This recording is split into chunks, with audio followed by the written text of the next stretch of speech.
नमस्कार दोस्तों। इस दुनिया में बहुत सारे ऐसे लोग होते हैं जो किसी भी चीज किसी भी बात के ऊपर आसानी से विश्वास नहीं करते हैं। अगर उनके सामने कोई बात आई, कुछ भी ऐसा इंसिडेंट हुआ, तो उस चीज के ऊपर वो विश्वास करेंगे ही नहीं। उनको लगेगा कि वो झूठ है, भ्रम है।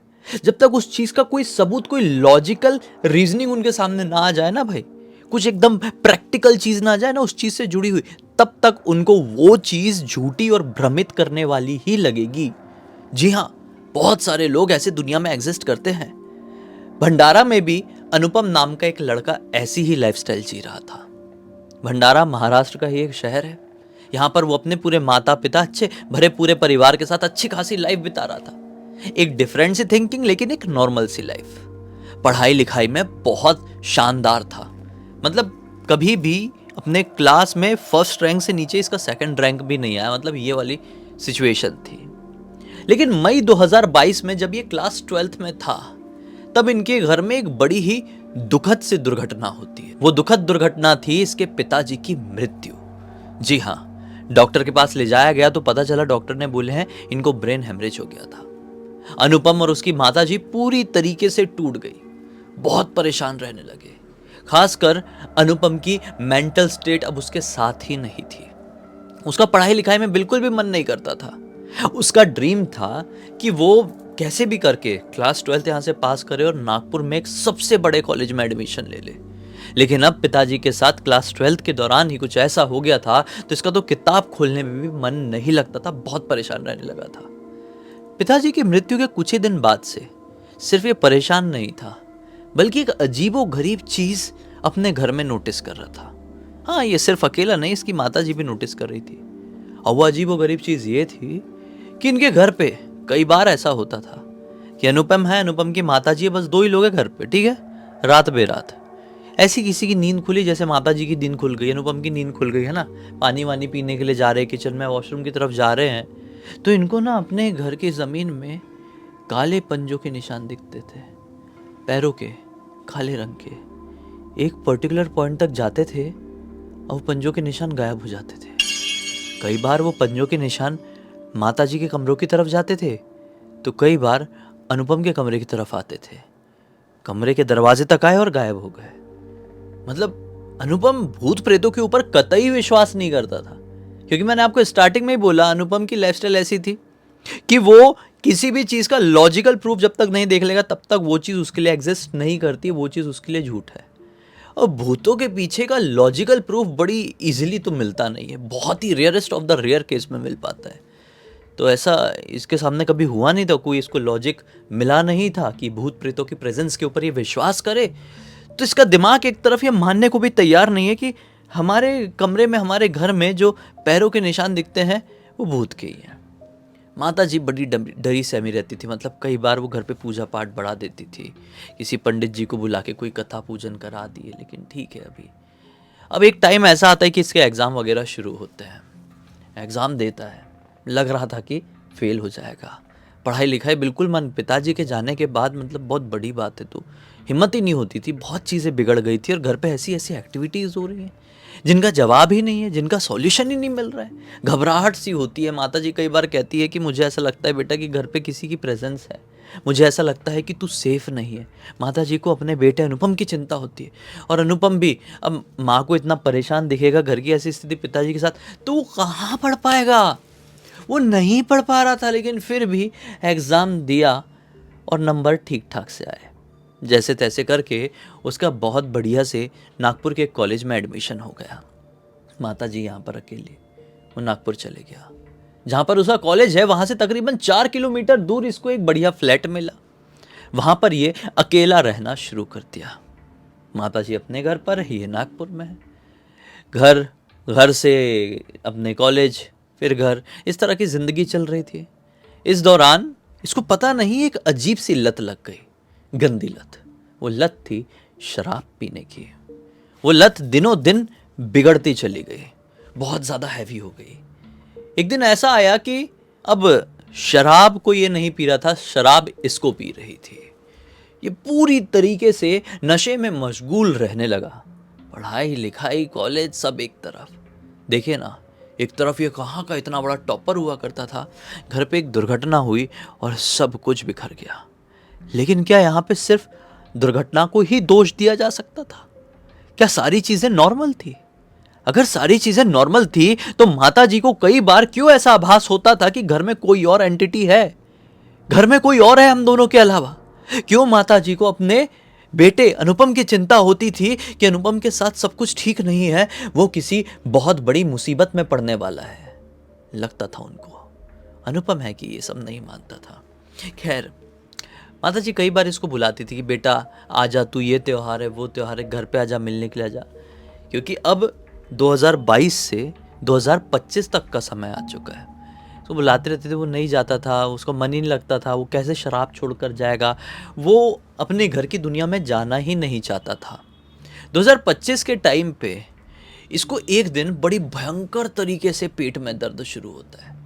वो दर्द इतना असहनीय था, इतना असहनीय था कि वो ठीक से खड़ा भी नहीं हो पा रहा था। जैसे तैसे करके वो डॉक्टर के पास जाता है। डॉक्टर चेकअप करते हैं और उसको एक बीमारी का नाम बताते हैं। बोलते हैं आपको ये हो गया है। ये टेंशन में बोला इतनी बड़ी बीमारी मुझे कैसे हो सकती है? डॉक्टर ने बोले ठीक है, हम इसका ट्रीटमेंट करेंगे, आप 2-3 दिन के लिए एडमिट रहिए, फिर देखते हैं। वो 2-3 दिन के लिए एडमिट रह गया। अपनी माता जी को कुछ नहीं बताया, माता जी कहीं चिंता में ना जाए। 2-3 दिन बाद हालात में शायद थोड़े सुधार आए होंगे, डॉक्टर साहब ने दवाई ववाई दे दिए और अब ये घर पर आ गया। थोड़े चेंजेस पेट में थोड़ा ठीक लगा। लेकिन जब से अब ये घर पर आया है तब से मैंने बोला ना, शराब इसके सर पर सवार हो गई है।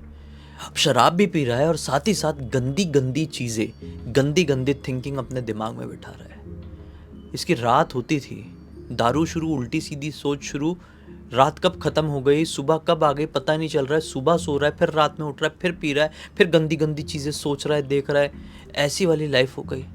फिर कट्टू कुछ दिन बाद ये उठा, पी पा के उठा अपना, और उठते से ही गिर पड़ा, मुंह के बल गिर पड़ा। और अब इतना ज़्यादा दर्द था कि मैं बता नहीं सकता। घर पे चारों तरफ, जिस घर में ये नागपुर में रहता था, चारों तरफ वो काले पंजों के निशान। जैसे कि जब पिछली रात ये दारू पी रहा था या फिर जब ये सोया होगा तब कमरे में कोई और आया था।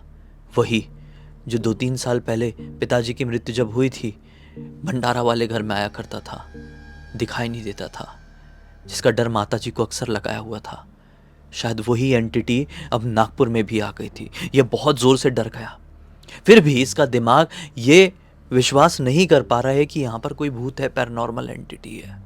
जैसे तैसे करके अपने आप को संभालते हुए किसी आजू बाजू वाले के पास जाता है और वो इसको डॉक्टर के पास लेकर जाते हैं। डॉक्टर बोलते हैं कि आपकी बीमारी, आपकी परेशानी तो वर्स्ट हो गई है, शराब वराब आपने ओवर कर दी हो, और भी गलत गलत एक्टिविटीज़ में इन्वॉल्व हो गए हो क्या।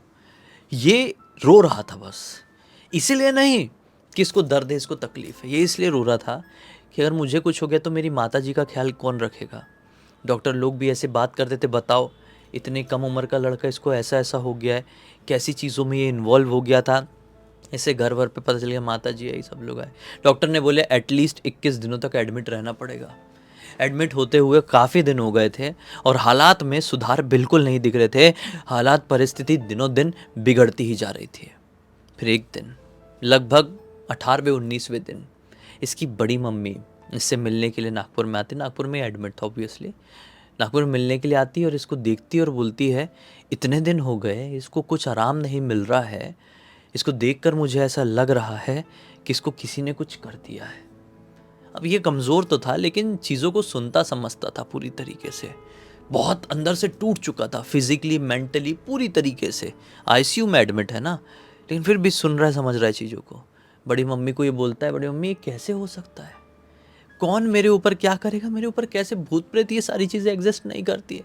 बड़ी मम्मी चुप कराते हुए कहती है तूने कितनी दुनिया देखा है, तू अपने लॉजिक, अपना साइंस अलग रख, लेकिन मैं एक बात बताती हूँ, उसे अपने दिमाग में डाल लो तुम दोनों। यानी इसको बोल रही है बड़ी मम्मी और इसकी माता जी को बोल रही है। क्या बोल रही है कि अपने परिवार में कोई तो ऐसा है जो तुम्हारे सक्सेस से, तुम्हारे अच्छी ज़िंदगी से, अनुपम की पढ़ाई लिखाई से बहुत जलता था और उसने कुछ किया है।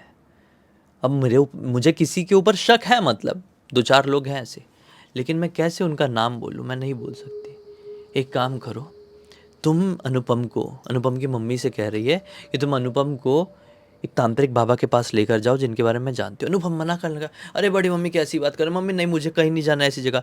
मम्मी ने डांट दी, बोली हो गया अनुपम तेरा बहुत हो गया, अभी चलना तो पड़ेगा। चल भला यहाँ से, हो गया 2 दिन की बात है ना, 2 दिन का अपना बॉटल वॉटल लगाओ, ठीक हो, चलो यहाँ से।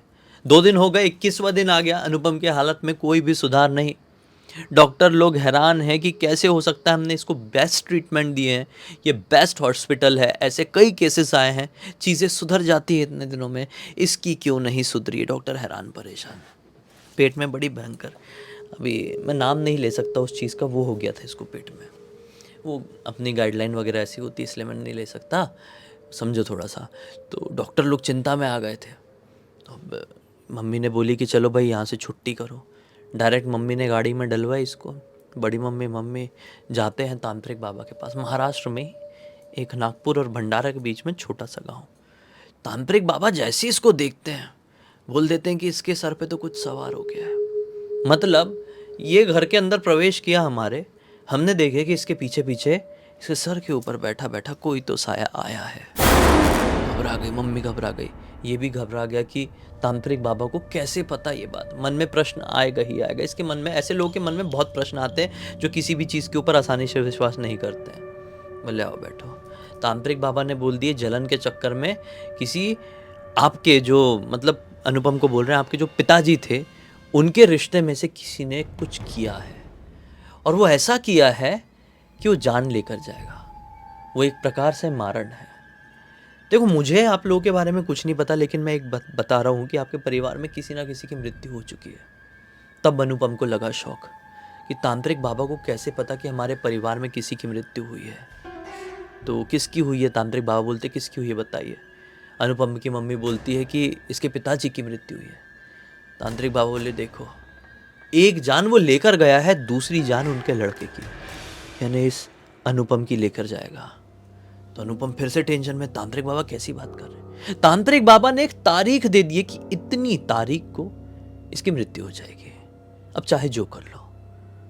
तो माता जी को रोना आ गया, बड़ी मम्मी को रोना आ गया। अनुपम शॉक्ड ऐसे देख रहा है, बाबा जी आप तो कुछ करिए, आप नहीं करेंगे तो कौन करेगा। बाबा जी बोलते हैं ऐसी चीजों में हम कुछ नहीं कर सकते, ऐसी चीजों में बस ऊपर वाला है। माता जी को बोल दी अगर आप प्रार्थना कर सकती हो, अपने बच्चे को उनसे मांग सकती हो वापस, तभी वो ठीक हो पाएगा। ऊपर वाला बस एक बार ऐसा आशीर्वाद दे दिया तो ऐसी ना जाने कितनी मारण, कितने भूत प्रेत शैतान, कितने राक्षस ऐसे ही ध्वस्त हो जाए। अनुपम को ट्रस्ट नहीं होता था, लेकिन जैसे जैसे वो तारीख यानी कि 10 मई 2025 नजदीक आ रही थी, वैसे वैसे अनुपम धक धक धक धक धक धक धक धक, हार्ट बीट अनुपम की कंट्रोल ही नहीं रह रही थी। इतना ज़्यादा टेंशन, इतना ज़्यादा बेचैनी, इतनी ज़्यादा घबराहट ज़िंदगी में अनुपम ने कभी इमेजिन में नहीं किया था। वो सारी चीज़ का सामना कर रहा था।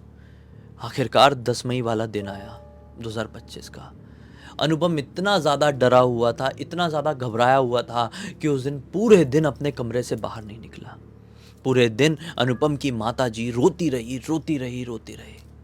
फिर रात के 12 बज गए। अनुपम को ऐसा लगा बस मैंने आखिरी सांस लिया ही कि घड़ी में देखा 12:01 हो गया। अनुपम ठीक था। मम्मी के पास गया, मम्मी को गले लगा के दोनों बहुत बड़ी चीज़ बोल दिए थे तांत्रिक बाबा ने। बहुत रोए। और उस रात अनुपम माता जी के कमरे में ही सो गया। सुबह आँख खुली, सब कुछ ठीक था, अनुपम जीवित था, सब नॉर्मल। धीरे धीरे करके अपने आप अनुपम रिकवर कर गया। आज फरवरी है, 2026 का समय चल रहा है, 27 फरवरी, और अनुपम पूरी तरीके से रिकवर कर गया, पूरी तरीके से स्वस्थ है, अपनी पढ़ाई लिखाई में ध्यान दे रहा है। डॉक्टर्स ने उसका प्रॉपर ट्रीटमेंट में मदद किए हैं। शराब, गंदी लत, नशा, सिगरेट, जो भी आदत रही होगी सब पूरी तरीके से ख़त्म हो गई। हेल्दी लाइफस्टाइल जी रहा है और आज भी लोगों को इंस्पायर करता है कि मैं एक ऐसे फेज से निकला हूँ जहाँ पर मेरी जान ऑलमोस्ट चली गई थी, लेकिन भगवान के आशीर्वाद से कहो या फिर मेरी मेंटल स्टेट की वजह से कि मैं उस सिचुएशन से लड़ पाया, बाहर निकल पाया, आज मैं पूरी तरीके से स्वस्थ हूँ। बेहतर हूँ, अपनी लाइफ और भी पॉजिटिव तरीके से जीने की पूरी कोशिश कर रहा हूँ। इस पूरी पूरी घटना की जानकारी अनुपम ने ही मुझे इंस्टाग्राम पर लिख कर भेजा, बोला पूरी दुनिया को बताइए। मैं आज भी वैसा ही हूँ, स्केप्टिक कहा जाता है ऐसे लोगों को जो इतनी आसानी से बिना लॉजिक के किसी भी चीज़ के ऊपर विश्वास नहीं करते, और पैरानॉर्मल दुनिया में तो कतई नहीं। बोलता है मैं नहीं करता हूँ, अभी भी नहीं करता हूँ। लेकिन मैं अभी ये ज़रूर मानता हूँ कि दुनिया में कुछ चीज़ें तो ऐसी होती है जिसका जवाब ना किसी भी ज्ञान के पास है, ना विज्ञान के पास है। कुछ ऐसी चीज़ें भी एग्जिस्ट करती है जो हम सभी के सोच से परे है। इसी एक नोट के साथ कहानी का अंत कर देते हैं। अब तक देख लिए थे तो ढेर सारे लाइक कर देना, चैनल को सब्सक्राइब कर देना, और इंस्टाग्राम और हमारी वेबसाइट की लिंक वीडियो के डिस्क्रिप्शन बॉक्स में मिल जाएगी। इंस्टाग्राम में ऐसी कोई घटना की कहानी कुछ होगी आपके साथ तो लिख के भेज सकते हैं, और हमारी वेबसाइट में आके हमारे प्रोडक्ट और सर्विसेज चेकआउट कर सकते हैं। इस तरह की परेशानी का सामना कर रहे हो, भगवान ना करे तो आप हमारी वेबसाइट में आइए, मुझसे डायरेक्टली बात कर सकते हैं। बहुत सारी ऐसी चीज़ें हैं, मैं आपकी सहायता कर सकता हूँ। बाकी कल फिर से मिलते हैं, तब तक के लिए बहुत बहुत धन्यवाद। आपका दिन शुभ हो।